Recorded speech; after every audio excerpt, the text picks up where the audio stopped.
नमस्कार, मैं हूं आपके साथ अंजना और आप देख रहे हैं जी भारत न्यूज। आइए शुरुआत करते हैं इस वक्त की बड़ी खबर से। शहर की नगर पालिका में वार्ड पार्षदों की नाराजगी और अविश्वास प्रस्ताव लाए जाने के मामले ने इतना तूल पकड़ा है कि अब नगर पालिका प्रशासन में हड़कंप मचा हुआ है। नगर पालिका के अधिशासी अधिकारी द्वारा मंगलवार की शाम पालिका में पिछले 6 वर्षों से चल रहे ठेके के कर्मचारियों को आदेश जारी कर तुरंत प्रभाव से हटा दिया है, जिसके बाद शहर में अविश्वास को लेकर तो चर्चा है ही, साथ में अब ठेके के नाम पर पालिका में कितने घोटाले हो रहे हैं इसको लेकर भी चर्चा की जा रही है। हालांकि नगर पालिका प्रशासन उक्त मामले में कोई जानकारी नहीं दे रहा है, लेकिन सूत्रों से जो जानकारी निकल कर आ रही है उसके अनुसार ये घोटाला लाखों रुपए प्रतिमाह का बताया जा रहा है, जिसमें तैनात संविदा कार्मिकों की संख्या कुछ है और काम करने वाले कर्मचारी नाम मात्र के हैं।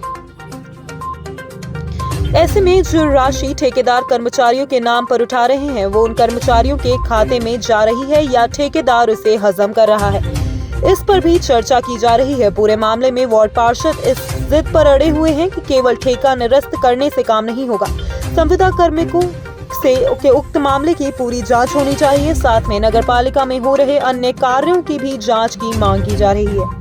ये पूरी नगर पालिका को खोखला करने की जुगाड़ में लगे हुए थे काफ़ी सालों से।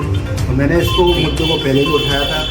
80 लाख रुपए सालाना इस पर खर्च किया जा रहा है। ये पैसा वाहियात कहीं किसी की स्वार्थ में नहीं है। तो मैंने इनकी पहले भी मांग करी थी, तो ये हटाने से इनका कुछ नहीं होगा। इन मुद्दों पर पूरी जांच होगी। हम इसका तभी पीछा छोड़ेंगे जब एक भ्रष्टाचार की पोल जनता के सामने नहीं खोलेंगे। जब तक आगे रणनीति क्या रहेगी अविश्वास प्रस्ताव?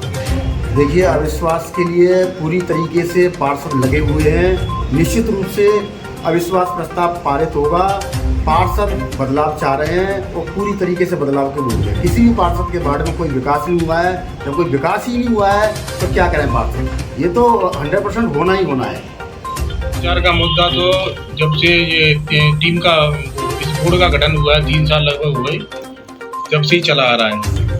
और इस भ्रष्टाचार के मुद्दे को हर बार हम उठाते आए हैं, हर बार बोर्ड की मीटिंग में उठाते आए हैं, पर इसका कोई निवारण अब तो हुआ नहीं है।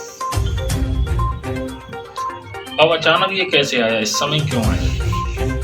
इस समय इसलिए आया है क्योंकि सारे मेंबरों के साथ विश्वासघात हो रहे हैं और नरेगा हैं। सब मेंबरों के अब तक जो जब से नरेगा चालू हुई है, जब से लगातार मेंबरों को झूठा आश्वासन दिया जा रहा है कामों के लिए भी, और नरेगा चालू हुई है, केवल नरेगा चेयरमैन प्रतिनिधि उनकी चालू चल रही है इस समय भी प्रेजेंट में। इसके सारे सबूत मिले हैं और इसी जो मुद्दा उठा है इसी बेस पर शुरुआत हुई है इस मुद्दे की पूरी की।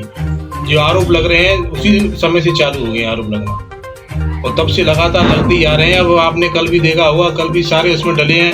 जितने भी आरोप लगे हैं वो सत्य हैं और इनकी मैं तो यही कहूँगा, इन सब की जांच होनी चाहिए। चाहे यहाँ से लेकर धौलपुर तक, धौलपुर से लेकर जयपुर तक जाना पड़े, इन सब आरोपों की जांच होनी चाहिए जिससे जनता के सामने जो सत्यता है वो सामने आए। दूसरा ये अविश्वास को लेकर आपकी सोच क्या है?